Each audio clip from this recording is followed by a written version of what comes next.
Hello, everyone. I'm getting ready to work another capacitor problem. In this case, I'm going to have a capacitor connected to a battery, and then I'm going to charge the capacitor up, and then I'm going to disconnect the battery and slide a dielectric into it. And I'm going to ask you to do a series of various calculations so we can see some of the things that happen when you actually insert a dielectric into a capacitor. One thing we know is that basically C equals Q over V, and if you take away the battery, you have no ability to actually move charges in and out. So the charges are going to have to stay the same. But we also know that when you add a capacitor, the capacitance goes up by a factor of K. Experiments have shown that when you do that while maintaining a constant K, that means the voltage is going to drop by a factor of K. Alternatively, if you actually do it with the battery connected so that the voltage stays the same, but the charge is going to actually change, then that actually causes the charge to increase by a factor of K.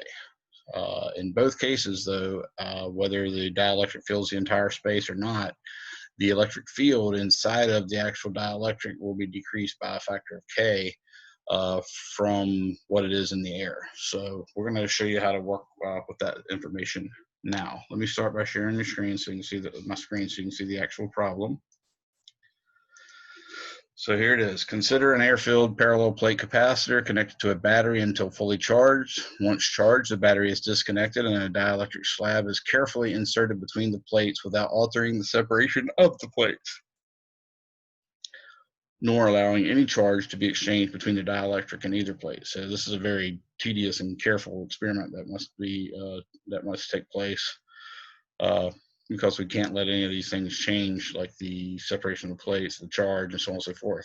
The area of the capacitor and the dielectric slab are both A equals 11.3 square meters. There's a very good reason for me using that number. The separation between the plates and the slab thickness are both D equals 4.00 millimeters. The battery has a voltage of V equals 100.0 volts. In part A, I want you to tell me what the capacitance C0 and the charge Q0 on the plates of the capacitor are before the slab is inserted. The zero suggests that there's no slab in there. That's what the subscript means.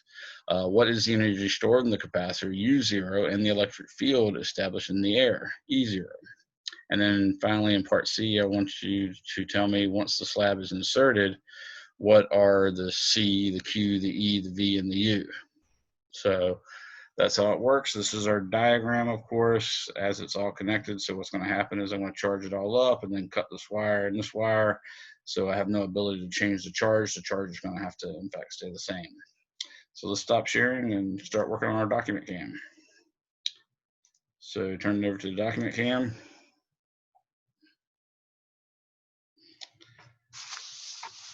So what we know happens is this. The formula for capacitance without a dielectric, that's a little out of focus. The formula for capacitance without a dielectric is just epsilon 0 A over D, the separation. However, if you add a capacitant, add a dielectric, it's the dielectric constant times epsilon 0 A over D again.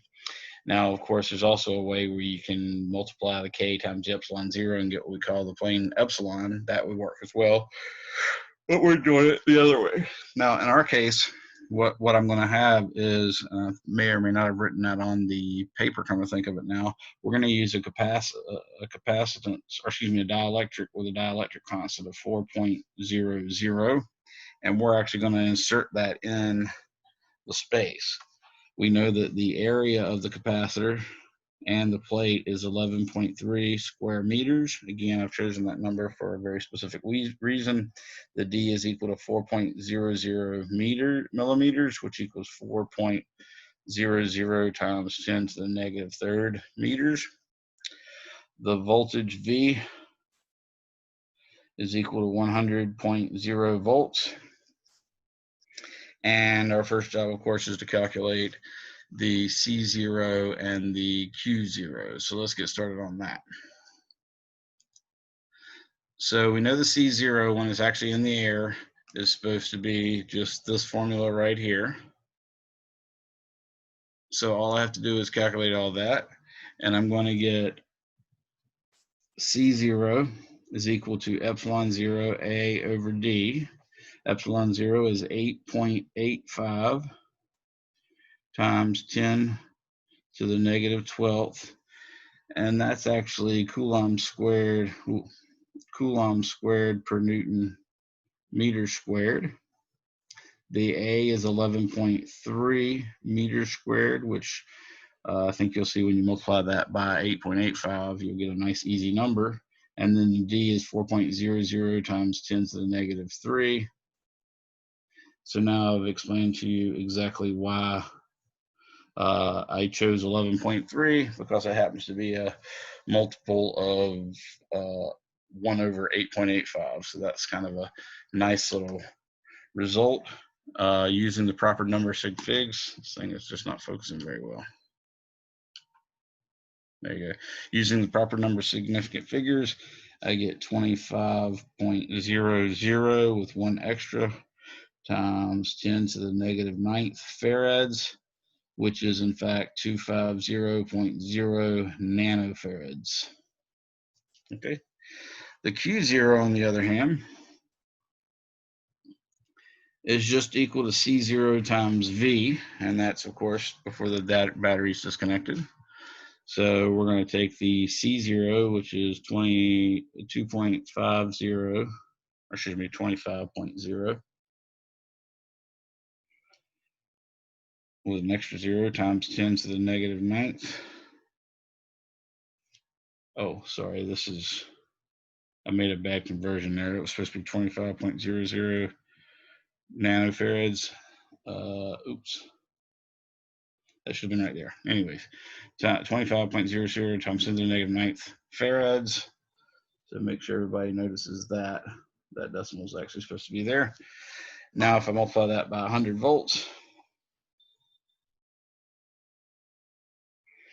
I think you can see that's going to be 25.00 times 10 to the negative 7th coulombs, which is 2.500 microcoulombs, again with 1 extra sig fig. So we now got 2 answers. And now part B, they wanted to know what is the energy stored in the capacitor. And this again is in the air case, so we're going to say U0 is equal to 1/2 C0 V squared, which will be 25.00 times 10 to the negative 9th farads, times, actually I should put the 1/2 out in front, so I'll put the 1/2 there, times the 100 volts. That's all going to be squared. And when I multiply all that, I get 125.0, with the 0 being an extra digit, times 10 to the negative 6 joules, which of course is 125.0 microjoules. Again, I've got another answer that I was asked for.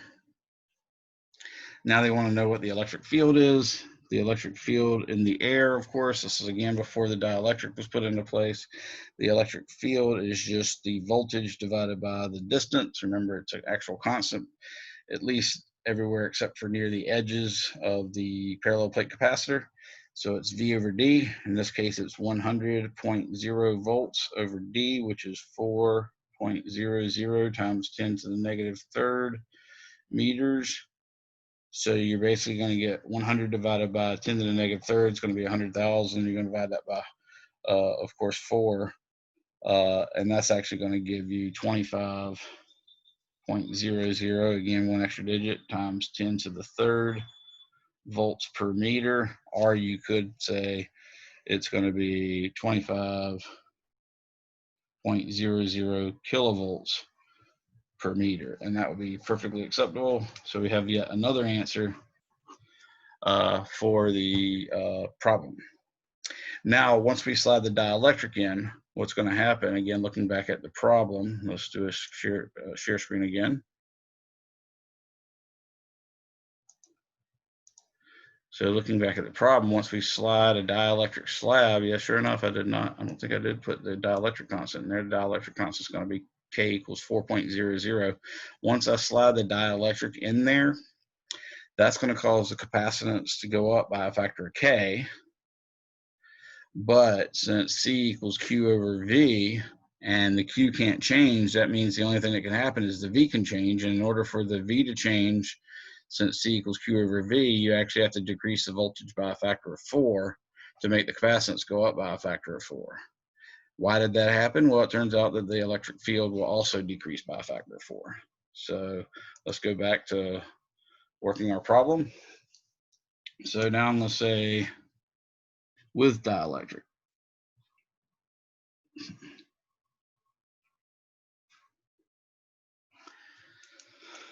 So now what I'm going to do is I'm going to calculate, as asked, the capacitance, which is now kappa epsilon 0 A over D. Well, the kappa is, or the K is actually 4.00. For some reason, I used to think this was supposed to be a kappa, so I'll occasionally accidentally call it kappa. It seems most books are now just calling it K, so I apologize for that. But you might find somewhere, or I might have just dreamed the whole thing that they were ever called it kappa. Might have just been that I made that up myself by accident. So times epsilon 0, which is 8.85, times 10 to the negative 12th. Again, coulombs squared per Newton meter squared, times A, which is 11.3 meters squared, over 4.0 times 10 to the negative third meters. So you can see that 4 and that 4 is going to cancel out. This 11.3 is going to cancel out the 8.85. And of course, this 10 to the negative third is going to go up on the top and become 10 to the third. And lo and behold, I will get the 100.0 times 10 to the negative 9th farads. So that's actually the same thing as 100 nanofarads, whereas before we only had 25 nanofarads. So that's exactly what we expect. The charge is not going to change at all. So Q is going to equal Q0, which is going to equal 2.500, again with 1 extra sig fig, microcoulombs. And that's just because where could the charge possibly go? We've got a wire that was originally connected to a battery, and now it's just a hanging wire. So unless we steal charge from it, the charge can't change. So let's go on to the next part, which is actually the energy stored in the capacitor now that we have a dielectric in there. That is going to be 1/2 C times this new voltage squared. The new voltage, of course, is not 100 volts. It's going to be reduced by a factor of 4 from that experimental result I told you about. So I'm going to write 1/2 times 100.0 times 10 to the negative 9th farads times 100.0 volts over 4. That's all going to be squared. And of course, when I do all that calculation, I'm going to get 31.25 with 1 extra sig fig times 10 to the negative 6 joules, which is 31.25, 1 extra digit, of course, microjoules. So we've got yet another answer. Either one, of course, would be acceptable. But before, we actually had 125 microjoules. Now we're storing only 31.25 microjoules. All right. Now that we have that, our next job is to calculate the electric field. Now the electric field E is actually equal to V over D. We've already adjusted for the V going down by a factor of K, basically just because the voltage was reduced by a factor of K. So now we have is in fact 25.00 volts, and that's divided by 4.00 times 10 to the negative third meters. When I divide those two, I get 6.250 times 10 to the third volts per meter, or 6.250 kilovolts per meter.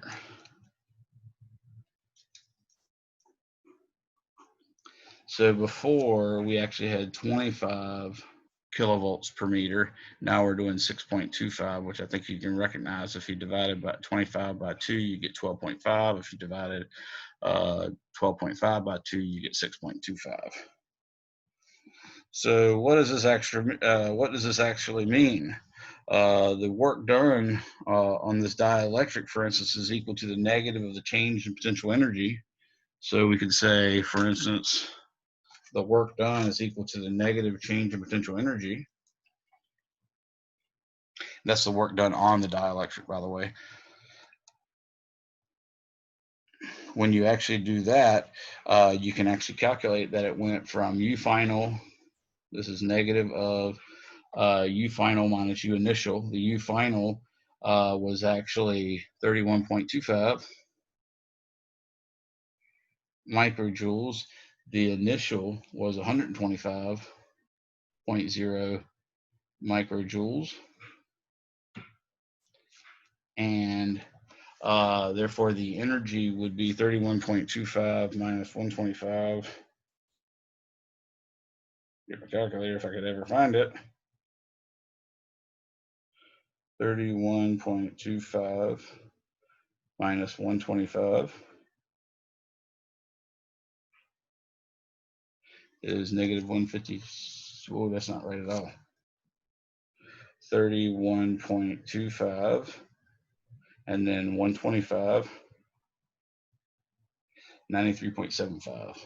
So that's negative 90. So this is positive 93.75, carrying one extra digit microjoules. Now that,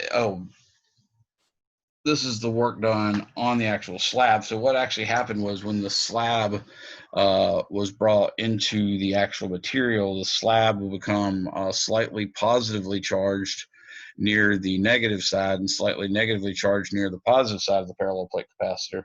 So there actually will be some kind of affinity for it. Therefore, you should expect it to actually be pulled into the into the slab. I mean, the slab should be pulled into the parallel plate capacitor. So I think this helps you, even though I've got a weird sign thing going on there.